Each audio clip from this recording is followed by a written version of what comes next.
Hello and welcome to the TESL Ontario Exchange Video Series, a video series from TESL Ontario developed by our members for our members.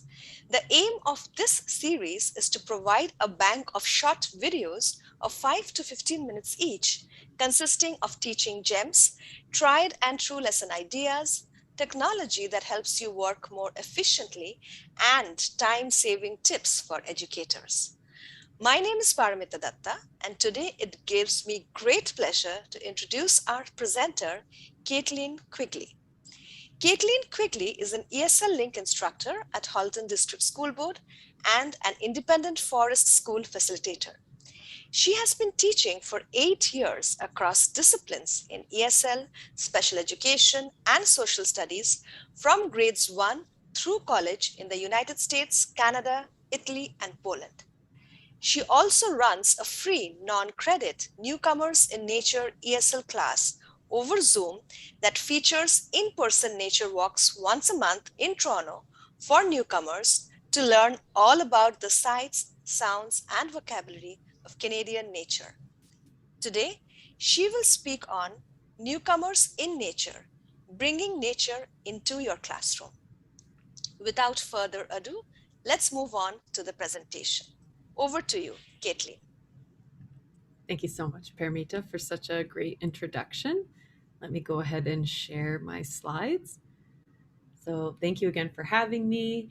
And my name is Caitlin, and I am going to talk about fusing the worlds of ESL and nature education together.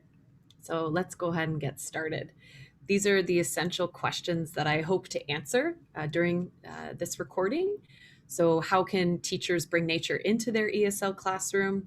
And how can we safely connect newcomers to the nature in their new country? So by the end of this recording, I hope to provide you with some inspiration and examples. And if you don't have time to watch the full recording, here's a too long didn't read disclaimer. It starts with you. So if you want more nature talks in your class, it's about you also as the educator going outside and building your own relationship and asking questions and being curious about what you're seeing in nature. So it starts with you.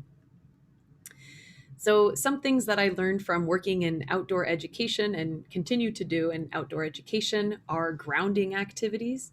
And it might sound a little oxymoronic because most of us are teaching online in a virtual space, but these activities are really helpful for you to kind of settle into where you are and realize the significance of the land and how we can kind of weave that into our ESL classes. So something that I like to do every class, I feel that it's the most important activity, is gratitude. So that's when students are entering the classroom. And the first thing we do as a warm-up activity is I ask them, what are you grateful for today? And they can share with me if it's like positive news about their family, or if it's they're really happy about the warming weather in the spring, or maybe it's something that's kind of troubling them and they're really missing their families and they're grateful for technology bringing them together. But it's a really great way for us to have students connect with each other. A lot of times they might be going through something similar and they can share empathy. And it's also just a fabulous way to start the day instead of rushing right into content or, something that I didn't do in the lesson yesterday. I think gratitude's the best way to greet another human being. So, another grounding activity I like to do is incorporate land acknowledgements into my class. So, I found that, when government websites or maybe the school board would send out emails and there would be a land acknowledgement, I found it very abstract and hard to kind of wrap my head around it and the significance. But working at the Pine Project in Toronto, I really admired the way that this organization, they're an outdoor education organization, would talk about the land. So each instructor would bring little bits and pieces that they would learn about the history of the land into the lesson. And it would be a conversation. So this is something that you can do with your students is you can share with them what you know about the land So, for instance, working in Toronto, the Mohawk word tokorano means where the trees stand in water. And just kind of sharing a little bit about that history, whether it's in a name or something in the land, that's a really helpful way for them to feel connected to the land that they live and learn upon, no matter where they are. And lastly, for some added grounding, natural flow. So this is incorporating a kind of open minded perspective into your lesson. It's really easy for us as educators to be very focused on the agenda and the content that we want to deliver that day, and kind of push away any side conversations. But it's important when students are interested in something and they're sharing about it to kind of allow for that dialogue to happen so they can continue their interest. And outdoors, this would occur when my co teacher and I were planning for a lesson. Maybe the topic was insects, and all of a sudden, a male deer, a buck, like startled us and walked behind us. And suddenly we threw the lesson plan out the window so we could go trail that deer. And having that mindset online, obviously, it won't be a deer that's interrupting your lesson, but maybe it's a student sharing how excited they are for spring and what they're going to be planting in their yard. And it's your decision as a teacher to either stop that curiosity and move on to the next activity, or to lean into it and kind of allow for more conversation, and allow for that natural flow. So, besides some of these grounding exercises to bring into the classroom, I want to also talk about some nature based activities that you can bring in as well. So, consistent places, this is when you encourage your students to go outside as much and as often as possible, somewhere nearby. That way, they can make it a consistent routine, even if it's a small park down the street or a tot lot, whatever it is, just having them go out there every day to kind of build that resiliency. And they'll also notice things changing as the seasons continue on. I'll also be talking more in depth about bringing nature mysteries into your classroom and resources like field guides, apps on the phone, and a recommendations list. So let's take a look at an example of what a nature mystery is. So, a nature mystery is an activity where I will show students a picture of something that I saw during that specific season, and they'll look at this picture for 30 seconds without saying anything. And then I'll move the students into a breakout room where they can discuss with their partners some discussion questions. So, the discussion questions I usually use are, if you know the name of this creature, and how you can describe it, and maybe tell me what was it doing. And I just find that, asking someone to name a species, it's not very exciting, to just be able to name it. And it's also very hard to do, especially for people who have lived here their whole lives. It's hard to know the exact name.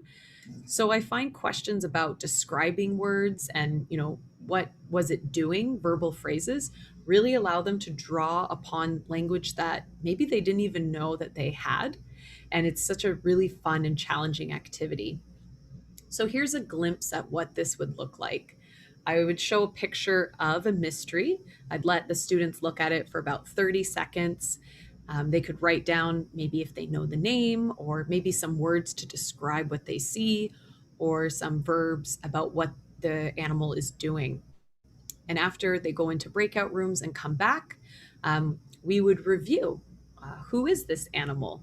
And I would put together a slide that kind of has some fun facts, maybe even a sound clip from, usually the Cornell Bird Lab is a really great resource for finding bird song and bird facts. And then kind of talk about, during this specific season, what you might notice about this bird and if you recognize its call. And a lot of students will. They'll go, "Oh, I heard that on my walk. Oh, that's what it is. That's what it's doing." So the nature mysteries are just a great way to connect your students to what is happening in the environment right now at this moment. Um, and you don't have to be an expert. You just have to be a curious person who can go online, find a picture, read a bunch of fun facts, and then include it into your slideshow. So it's really not something just for environmentalists. You can be just a curious person who likes nature, and you can incorporate that into your slideshows. So now we'll move into some resources and some recommendations.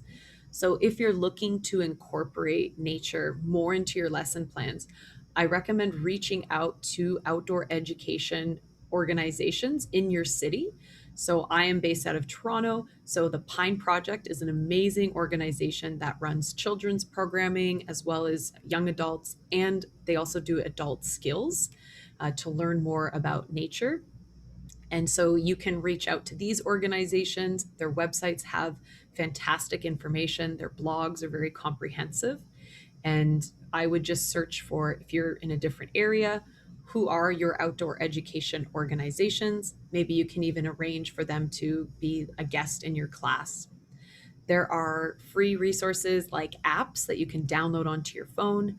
iNaturalist is one of my favorites. It's how you can identify the things that you're seeing in nature. You can take a picture and put it into the app, and other users can comment with, the name of that uh, picture, that species, plant, bird, whatever it may be. There's also apps called Seek and iBird. And lastly, we have field guides. So these are great resources for you to um, be able to identify what you're seeing. There's beautiful pictures, and the children's field guides are really great because the language is simplified. So you can recommend to your students to pick these up from the library. And I also recommend that all teachers have them because it's a great way to learn about what's in your neighborhood. And lastly, putting together a recommendations list just entails anytime the students go for a walk at a park, they have a Google Doc where they can add their park to a list and keep sharing these suggestions with their classmates. So their classmates can go to different parks and just be exposed to more nature through word of mouth. So, the goal of all of this nature connection is just to make sure that people feel that they are able to go outside in their new home country. And the more that they do that, the more that they start to appreciate it. They care about, the survival of the plants and animals.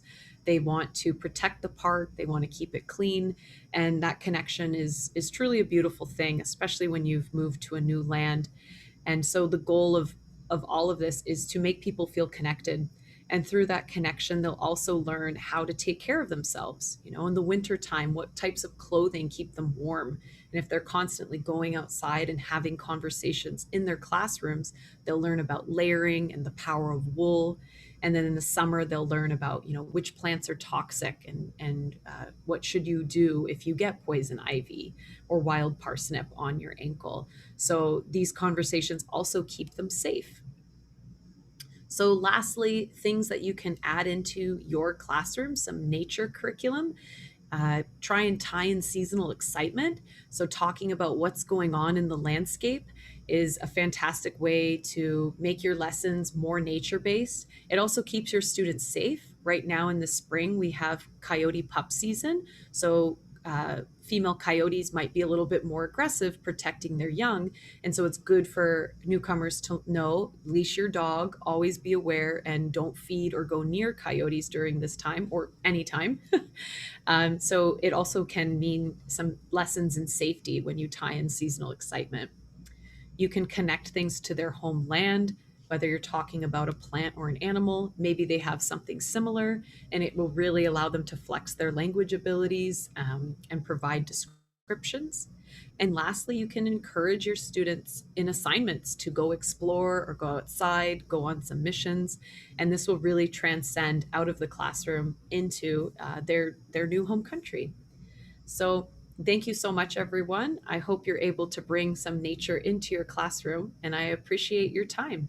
Thank you so much, Caitlin, for telling us the beautiful way we can incorporate nature into our classroom. It has been a great pleasure to hear you speak. And as we come to the end, let me remind you that TESL Exchange video series promises to deliver more education to you in bite-sized videos from ELT professionals regularly. So, if you liked our video, don't forget to hit the like button and subscribe to our YouTube channel. And if you want to contribute an educational video, make sure to check the link provided in the information box below for all the details of the TESL Exchange video series. Till next time, goodbye.